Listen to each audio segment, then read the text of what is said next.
യേശുനാഥനായി സമർപ്പണം ചെയ്തിടുന്നു സ്നേഹമോടെ ഞാൻ. സർവവും യേശുനാഥനായി സമർപ്പണം ചെയ്തിടുന്നു സ്നേഹമോടെ ഞാൻ. എൻ്റെ ദേഹവും എൻ്റെ ദേഹിയും നീ എനിക്കു തന്നതൊക്കെയും, എൻ്റെ ദേഹവും എൻ്റെ ദേഹിയും നീ എനിക്കു തന്നതൊക്കെയും, സർവവും യേശുനാഥനായി സമർപ്പണം ചെയ്തിടുന്നു സ്നേഹമോടെ ഞാൻ. സർവവും യേശുനാഥനായി സമർപ്പണം ചെയ്തിടുന്നു സ്നേഹമോടെ ഞാൻ.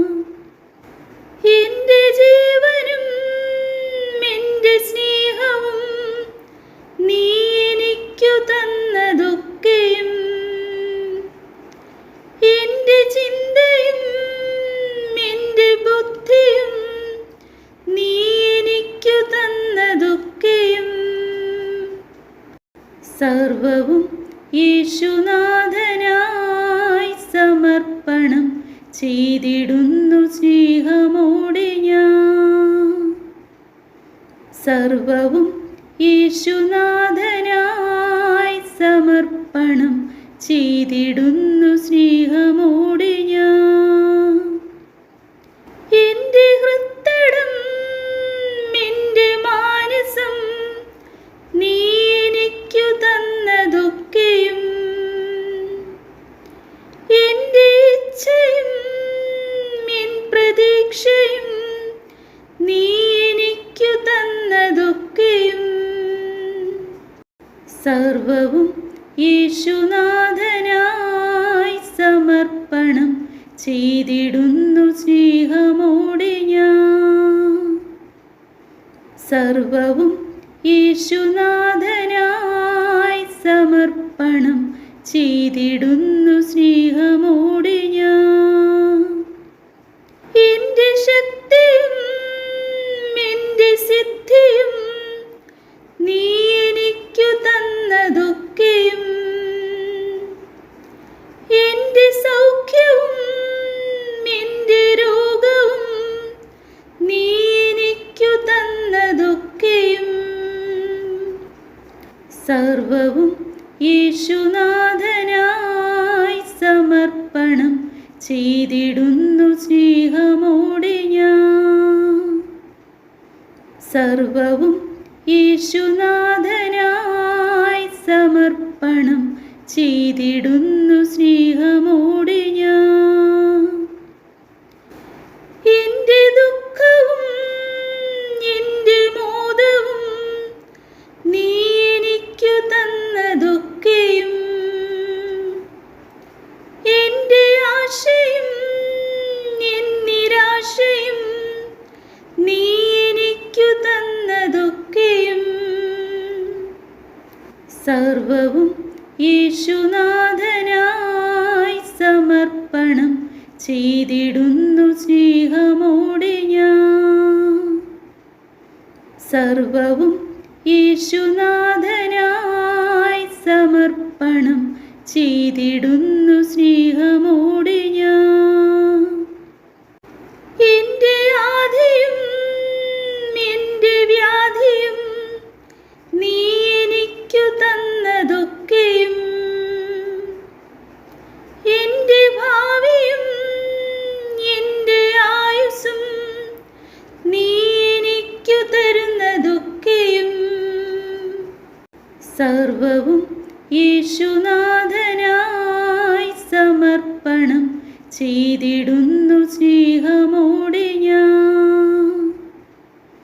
സർവവും യേശുനാഥനായി സമർപ്പണം ചെയ്തിടുന്നു സ്നേഹമോടെ ഞാൻ.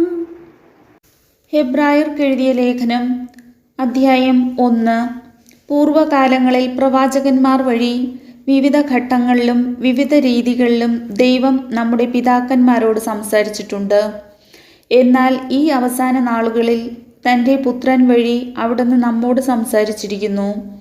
അവനെ അവിടുന്ന് സകലത്തിൻ്റെയും അവകാശിയായി നിയമിക്കുകയും അവൻ മുഖേന പ്രപഞ്ചത്തെ സൃഷ്ടിക്കുകയും ചെയ്തു.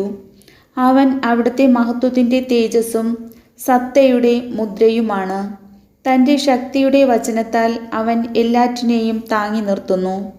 പാപങ്ങളിൽ നിന്ന് നമ്മെ ശുദ്ധീകരിച്ചതിനു ശേഷം അത്യുന്നതങ്ങളിലുള്ള മഹത്വത്തിൻ്റെ വലത്തുഭാഗത്ത് അവൻ ഉപവിഷ്ടനായി. അവൻ അവകാശമാക്കിയ നാമം ദൈവദൂതന്മാരുടേതിനേക്കാൾ ശ്രേഷ്ഠമായിരിക്കുന്നതുപോലെ അവനും അവരെക്കാൾ ശ്രേഷ്ഠനാണ്, ദൂതന്മാരെക്കാൾ ശ്രേഷ്ഠൻ. ഏതു ദൂതനോടാണ് നീ എൻ്റെ പുത്രനാണ്, ഇന്ന് ഞാൻ നിനക്ക് ജന്മമേകി എന്നും ഞാൻ അവന് പിതാവും അവൻ എനിക്ക് പുത്രനുമായിരിക്കും എന്നും ദൈവം അരുളി ചെയ്തിട്ടുള്ളത്? വീണ്ടും തൻ്റെ ആദ്യജാതനെ ലോകത്തിലേക്ക് അയച്ചപ്പോൾ അവിടുന്ന് പറഞ്ഞു, ദൈവത്തിൻ്റെ ദൂതന്മാരെല്ലാം അവനെ ആരാധിക്കട്ടെ. അവിടുന്ന് തൻ്റെ ദൂതന്മാരെ കാറ്റും ശുശ്രൂഷകരെ തീനാളങ്ങളുമാക്കുന്നു എന്ന് ദൂതന്മാരെക്കുറിച്ച് പറഞ്ഞിരിക്കുന്നു. എന്നാൽ പുത്രനെ പറ്റി പറയുന്നു, ദൈവമേ, അങ്ങയുടെ സിംഹാസനം എന്നേക്കും നിലനിൽക്കുന്നു. അങ്ങയുടെ രാജ്യത്തിൻ്റെ ചെങ്കോൽ നീതിയുടെ ചെങ്കോലാണ്. അങ്ങ് നീതിയെ സ്നേഹിച്ചു, അനീതിയെ വെറുത്തു. അതിനാൽ അങ്ങയുടെ സ്നേഹിതരേക്കാൾ അധികമായി സന്തോഷത്തിൻ്റെ തൈലം കൊണ്ട് ദൈവം, അങ്ങയുടെ ദൈവം, അങ്ങയെ അഭിഷേകം ചെയ്തിരിക്കുന്നു. കർത്താവെ, ആദിയിൽ അങ്ങ് ഭൂമിക്ക് അടിസ്ഥാനമിട്ടു. ആകാശം അങ്ങയുടെ കരവേലയാണ്. അവയൊക്കെ നശിക്കും, അങ്ങു മാത്രം നിലനിൽക്കും. വസ്ത്രം പോലെ അവ പഴകിപ്പോകും, മേലങ്കി പോലെ അങ്ങ് അവയെ മടക്കും. വസ്ത്രം പോലെ അവ മാറ്റപ്പെടും, എന്നാൽ അങ്ങേക്ക് മാറ്റമില്ല. അങ്ങയുടെ വത്സരങ്ങൾ അവസാനിക്കുകയുമില്ല. നിന്റെ ശത്രുക്കളെ ഞാൻ നിനക്ക് പാദപീഠമാക്കുവോളം എൻ്റെ വലത്തുഭാഗത്തിരിക്കുക എന്ന് ഏതു ദൂതനോടാണ് എപ്പോഴെങ്കിലും അവിടുന്ന് പറഞ്ഞിട്ടുള്ളത്? രക്ഷയുടെ അവകാശികളാകാനിരിക്കുന്നവർക്ക് ശുശ്രൂഷ ചെയ്യാൻ അയക്കപ്പെട്ട സേവകാത്മാക്കളല്ലേ അവരെല്ലാം. കർത്താവിൻ്റെ വചനം.